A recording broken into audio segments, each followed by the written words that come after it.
जी, बिस्मिल्लाहिर्रहमानिर्रहीम। मेरा नाम है शाहिद हुसैन।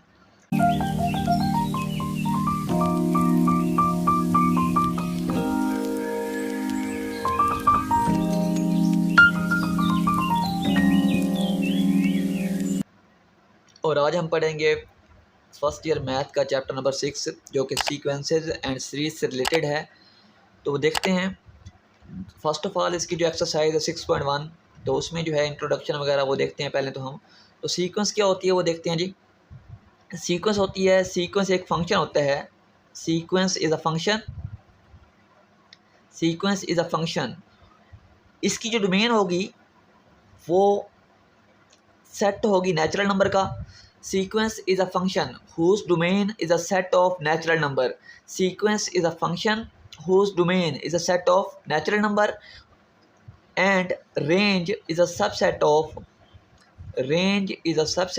रियल और कम्प्लेक्स नंबर। रियल और कम्प्लेक्स नंबर, ठीक है जी।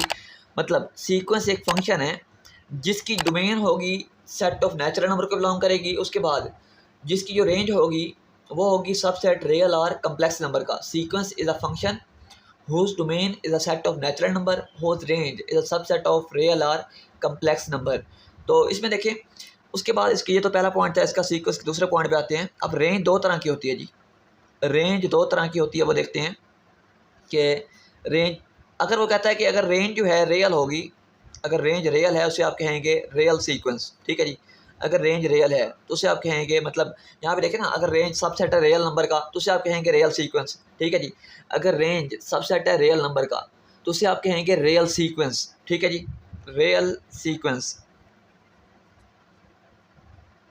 ठीक है जी। अगर रेंज सबसेट होगा कम्प्लेक्स नंबर का तो उसे आप कहेंगे कम्प्लेक्स सीक्वेंस,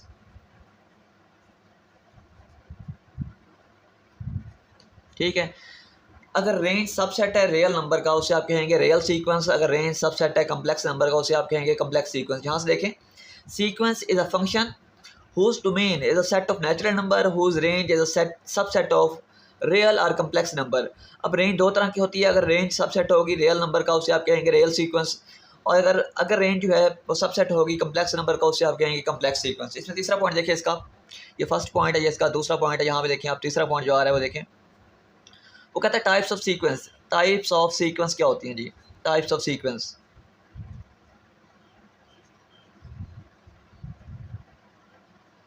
देखिए टाइप्स ऑफ सीक्वेंस में ना दो तरह की सीक्वेंस होती हैं। इसमें देखिए, अगर आप 1/2, ठीक है जी, 1/3, सो ऑन 1/10, इस तरह से एक सीक्वेंस दूसरी लिखती है यहाँ पे 1/2, 1/3, सो ऑन।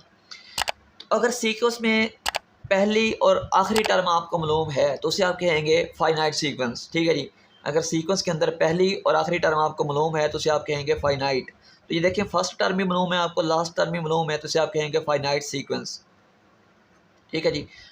अगर सीक्वेंस में आपको लास्ट टर्म मालूम ना हो, अगर सीक्वेंस के अंदर आपको आखिरी टर्म मालूम ना हो तो उसे आप कहेंगे infinite sequence. Infinite sequence,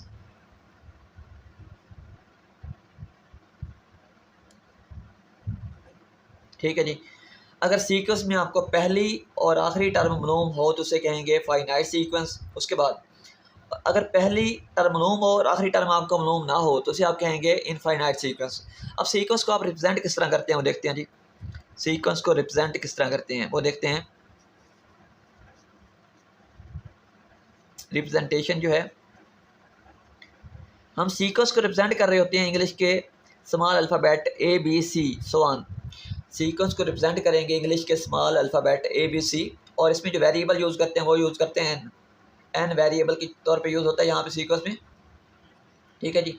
sequence को रिप्रेजेंट करते हैं इंग्लिश के स्मॉल अल्फ़ाबेट ABC से, और इसमें जो एन है वो वेरिएबल के तौर पे यूज़ होगा। उसके बाद देखते हैं हम कि वो कहता है कि ये जो होता है ना आपके पास AN जो है, ये इसको आप लिख सकते हैं जी A ऑफ N के, ठीक है ना। AN का मतलब होता है लास्ट टर्म। यहाँ पे ना ये जो AN है इसका मतलब होता है लास्ट टर्म, ठीक है जी। इसे आप जर्नल टर्म भी कहते हैं, जर्नल टर्म, ठीक है।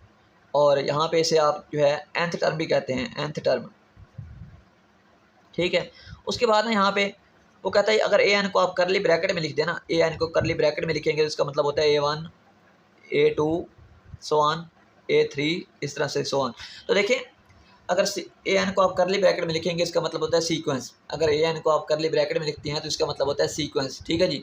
अगर हम ए एन को करली ब्रैकेट के अंदर लिखेंगे इसका मतलब क्या है जी, सीक्वेंस। और एक चीज़ याद रखेंगे, नोट की तरफ याद रखेंगे आप कि ए एन जो है ना, ये वाला ए एन ये बराबर नहीं होता ए ऑफ एन के। ठीक है जी। ए एन आपका ये इसका मतलब होता है एंथ टर्म, इसका मतलब होता है सीक्वेंस। ये आपकी एंथ टर्म है, लास्ट टर्म है। ठीक है जी, एंथ टर्म, और इसका मतलब है सीक्वेंस। तो सीक्वेंस एंथ टर्म के बराबर थोड़ी होगी। ठीक है जी। यहाँ पे देखिए अगर आप के दोबारा से देखते हैं, sequence is a function whose domain is a set of natural number whose range is a subset of real और कम्प्लेक्स नंबर। उसके बाद देखते हैं रेंज दो तरह की होती है। अगर रेंज रियल होगी तो उसे आप कहेंगे रियल सीक्वेंस, अगर रेंज कम्प्लेक्स होगी उसे आप कहेंगे कम्प्लेक्स सीक्वेंस। उसके बाद आते हैं जी टाइप्स ऑफ सीक्वेंस पे। अगर सीक्वेंस में पहली और आखिरी टर्म आपको मालूम है तो उसे आप कहेंगे फाइनाइट सीक्वेंस। अगर लास्ट टर्म आपको मालूम ना हो तो उसे आप कहेंगे इनफाइनाइट। अगर लास्ट टर्म मालूम हो तो फाइनाइट। उसके बाद अगर लास्ट टर्म मालूम ना हो तो इनफाइनाइट। रिप्रेजेंट करेंगे इंग्लिश के स्मॉल अल्फ़ाबेट ABC वगैरह यूज़ करते हैं। उसके बाद इसमें जो वेरिएबल यूज़ करते हैं एन होता है, और ए एन जो है वो होता है ए ऑफ एन के इक्वल। इस तरह से इसका मतलब होता है लास्ट टर्म, जनरल टर्म या एंथ टर्म। और अगर ए एन को आप लिख दें करली ब्रैकेट में तो इसका मतलब होगा जी सीक्वेंस। तो ए एन जो होता है ना ये वाला, इसके सीक्वेंस के बराबर नहीं होता। मतलब ये आपके पास ए एन एंथ टर्म है और ये वाला ए एन जो है ये करली ब्रैकेट में जो लिखा हुआ है इसका मतलब सीक्वेंस है। तो यहाँ पे देखें अगर आप, या मतलब इसका इंट्रोडक्शन था, उसके बाद हम करेंगे 6.1 अगले लेक्चर में।